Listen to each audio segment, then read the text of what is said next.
స్వామియే శరణమయ్యప్ప.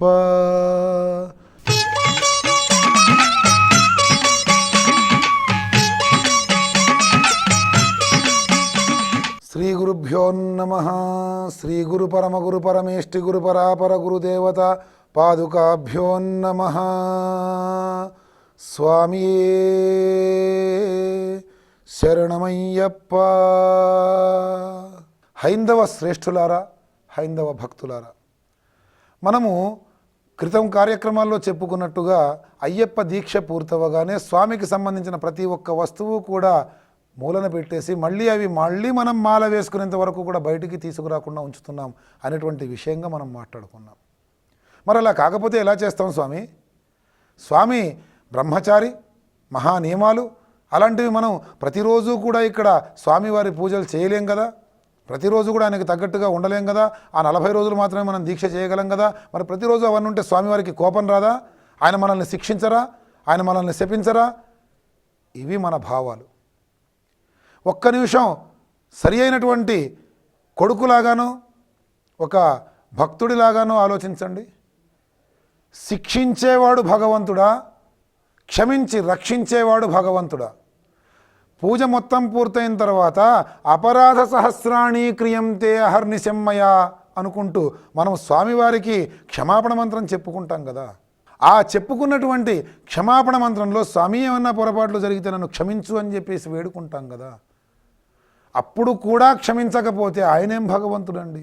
అంటే మన యొక్క భావాలకి, మన యొక్క ఆచరణకి, మనం చెప్పే మాటకి, చేసే పనికి మనకి మనమే కాంట్రావర్షన్స్, ఒకదానికొకటి పొంతన లేకుండా మనం ప్రవర్తిస్తూ ఉంటే ఇంకా మనల్ని విమర్శించడానికి, మనల్ని తిట్టడానికి పరాయి వాళ్ళు అవకాశం ఎందుకు తీసుకోరు?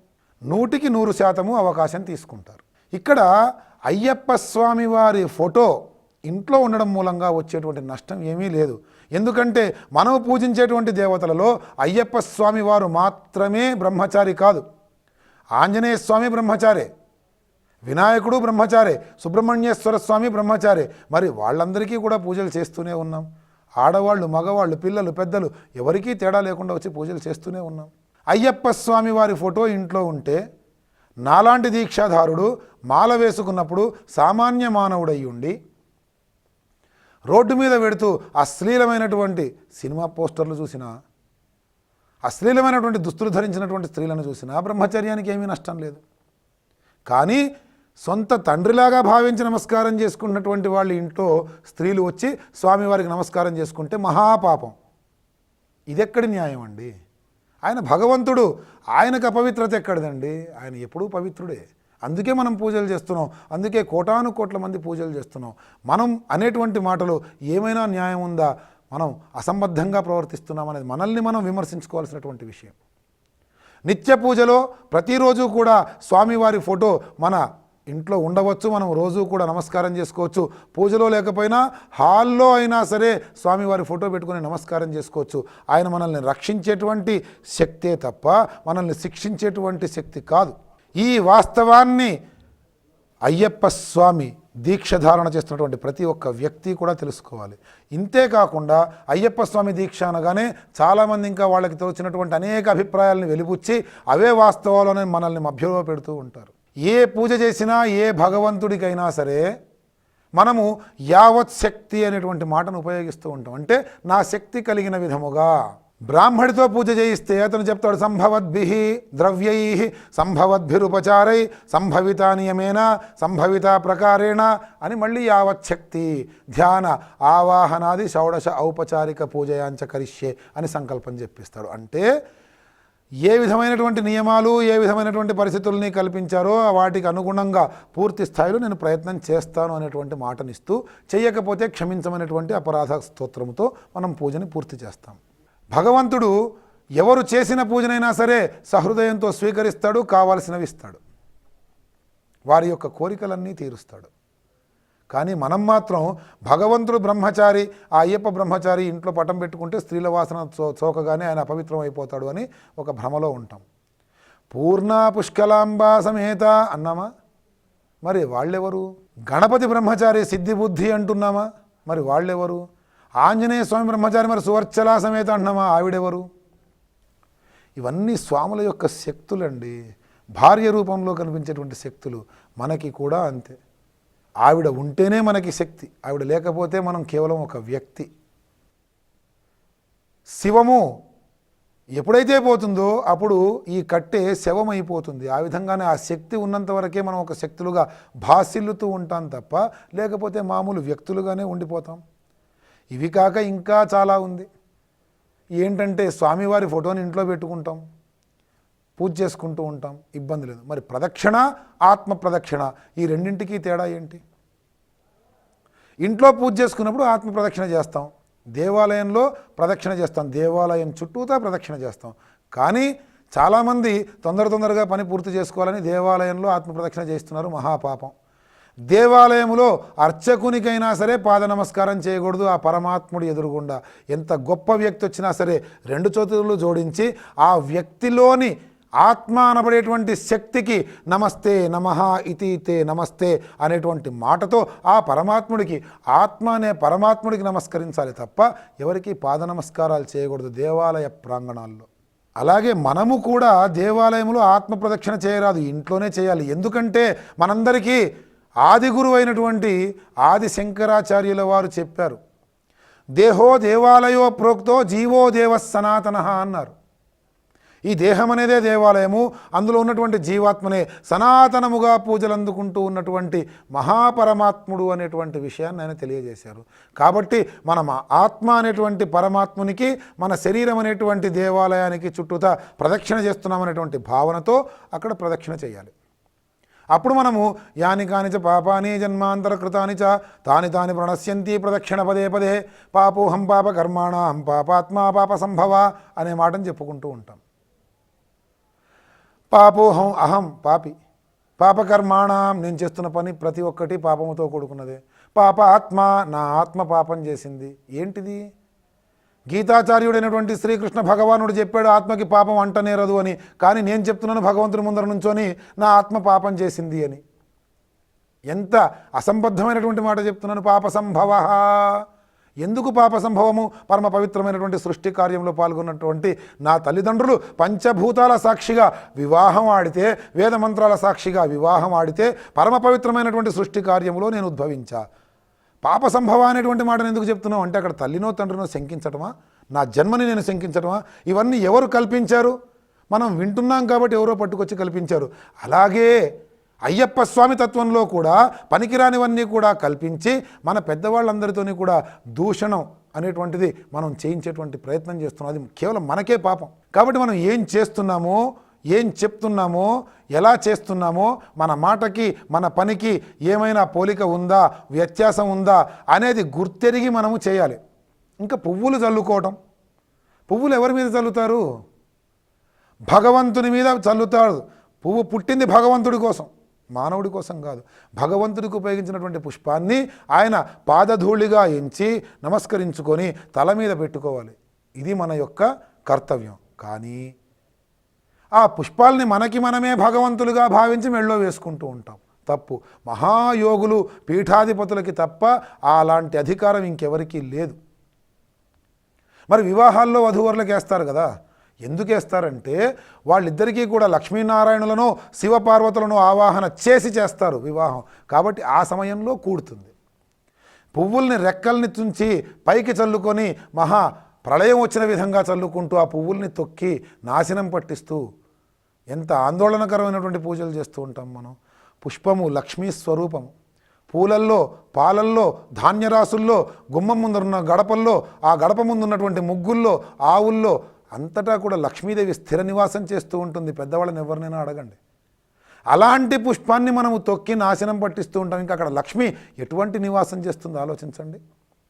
భగవంతుడికి వేసినటువంటి తర్వాత పూలని మళ్ళీ భగవంతుడితో సమానమైన పసిపిల్లల మీద భోగి రోజు పోస్తాం, భోగి పళ్ళు అంటూ. ఆ తర్వాత భగవంతుడిలో ఐక్యమైపోయినటువంటి వ్యక్తికి మాత్రమే ఆ పూలతో సంస్కారం చేస్తాము తప్ప బ్రతికి ఉన్న వాళ్ళకి కాదు, మనలాంటి సామాన్యులకు అస్సలు కాదు. కాబట్టి పుష్పాన్ని ఉపయోగించే విధాన్ని మనం తెలుసుకొని ఆ విధానంగా పుష్పాన్ని కనుక భగవంతుని పూజలో మనం ఉపయోగిస్తే సాక్షాత్తు అష్టలక్ష్ముల స్వరూపమైనటువంటి ఆ మహాలక్ష్మీదేవి యొక్క కటాక్షము మన మీద నిండుగా ఉంటుంది అనడంలో ఎటువంటి సందేహము లేదు. ఇది మన హైందవ మతానుసారము చేయవలసింది. మరి అయ్యప్ప పూజల్లో రాసి లేదు కదా స్వామి అంటారు. అయ్యప్ప పూజల్లో రాసి పెట్టడానికి అయ్యప్ప పూజ పద్ధతి ఒకటి, హైందవ మతం ఒకటి కాదు. ముందు మనం హైందవులము, హిందువులము కాబట్టి మనం ఆచరిస్తున్నటువంటి పద్ధతి హైందవము కాబట్టి మనం అయ్యప్పకి పూజ చేస్తున్నాము. కానీ అయ్యప్ప పూజ చేస్తున్నాము కాబట్టి హిందువులం కాల. హైందవ పద్ధతిలోనే అన్ని పూజలు ఉంటాయి. నెత్తికి కఫ్నీ కట్టుకుని నెత్తి మీద గంతులేస్తూ ప్రసాదాన్ని నైవేద్యంగా తీసుకురావడం అనేది ఇంకా ఏ భగవంతుడికి పనికిరాదు. అయ్యప్పకి ఎందుకు చేస్తున్నారు? పోనీ శబరిమలలో అలా చేస్తారా? చెయ్యరు. మరి ఇక్కడ ఎందుకు చేస్తున్నారు? అదొక తెలియని పైత్యంగా చెప్పబడుతుంది.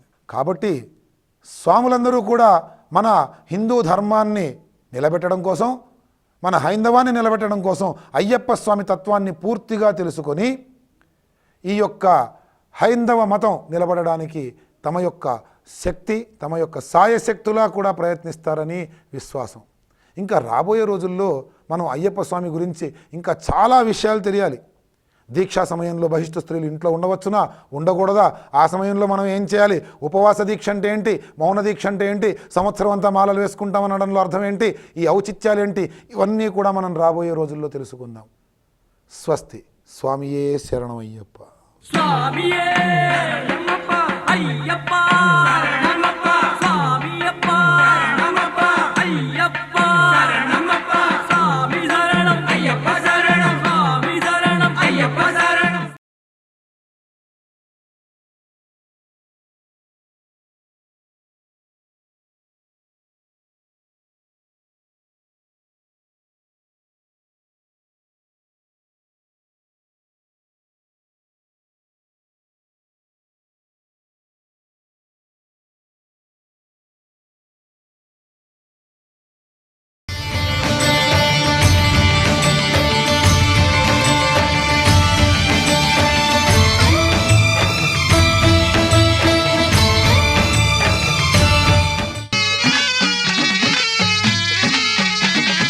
అయ్యా దర్శనం సామి, అయ్యా దర్శనం బంగారు కొండపైన అయ్యా దర్శనం.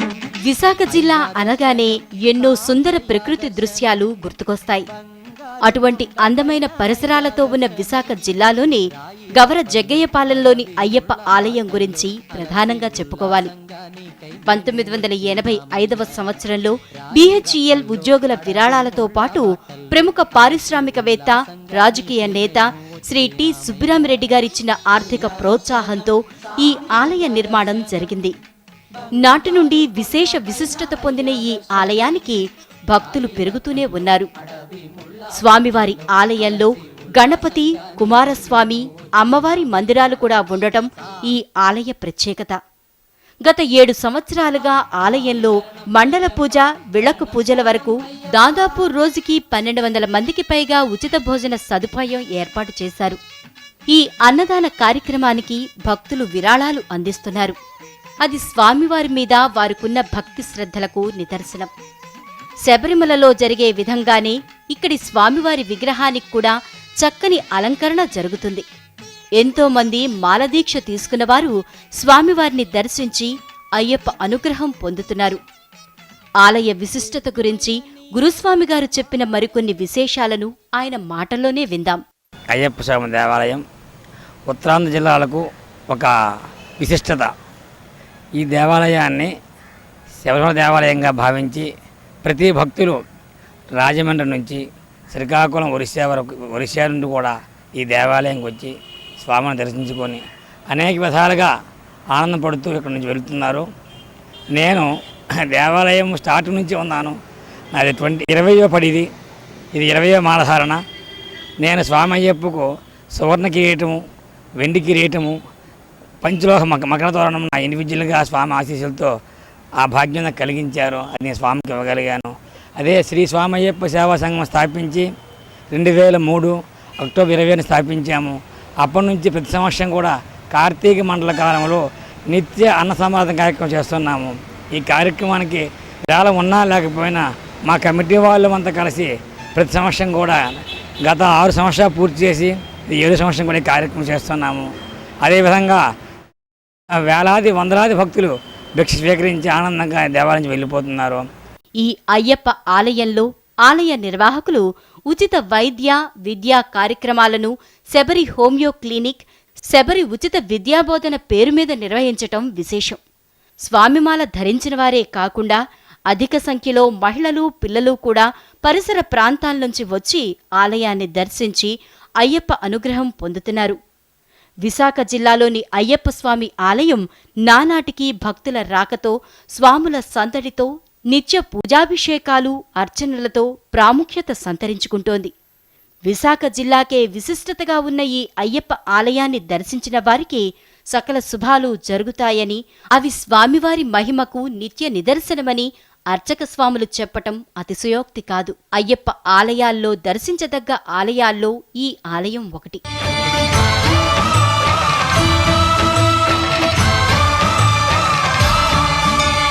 శరణమయ్యప్ప స్వామి శరణమయ్యప్ప, శరణమయ్యప్ప స్వామి శరణమయ్యప్ప.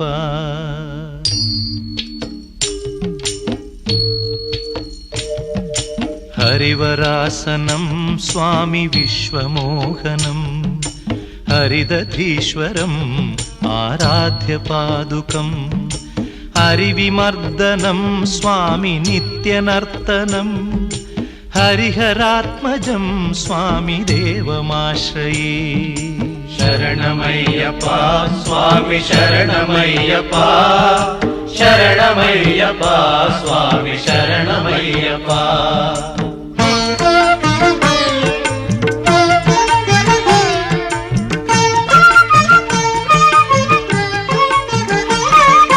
శరణకీర్తనం స్వామి శక్తమానసం, భరణలోలుపం స్వామి నర్తనాలసం, అరుణభాసురం స్వామి భూతనాయకం, హరిహరాత్మజం స్వామి దేవమాశ్రయే. ప్రణయ సత్యకం స్వామి ప్రాణనాయకం, ప్రణతకల్పకం స్వామి సుప్రభాంచితం, ప్రణవమందిరం స్వామి కీర్తనప్రియం, హరిహరాత్మజం స్వామి దేవమాశ్రయే. శరణమయ్యప్ప స్వామి శరణమయ్యప్ప, శరణమయ్యప్ప స్వామి శరణమయ్యప్ప.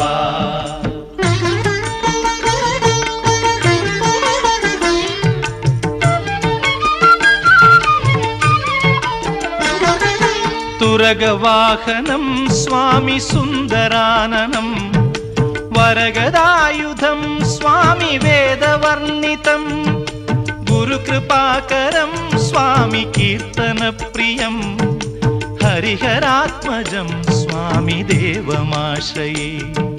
త్రిభువనార్చితం స్వామి దేవతాత్మకం, త్రినయనం ప్రభుం స్వామి దివ్యదేశికం, త్రిదశ పూజితం స్వామి చింతితప్రదం, హరిహరాత్మజం స్వామి దేవమాశ్రయే.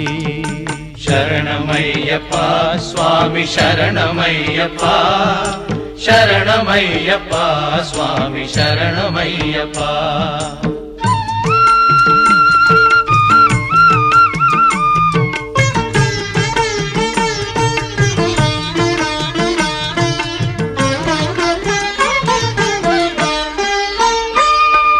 భవభయాపహం స్వామి భావుకావహం, భువనమోహనం స్వామి భూతిభూషణం, ధవళవాహనం స్వామి దివ్యవారణం, హరిహరాత్మజం స్వామి దేవమాశ్రయే. కళమృదుస్మితం స్వామి సుందరాననం, కళభకోమలం స్వామి గాత్రమోహనం, కళభకేసరీ స్వామి వాజివాహనం, హరిహరాత్మజం స్వామి దేవమాశ్రయే. శరణమయ్యప్ప స్వామి శరణమయ్యప్ప శరణమయ్యప్ప స్వామి శరణమయ్యప్ప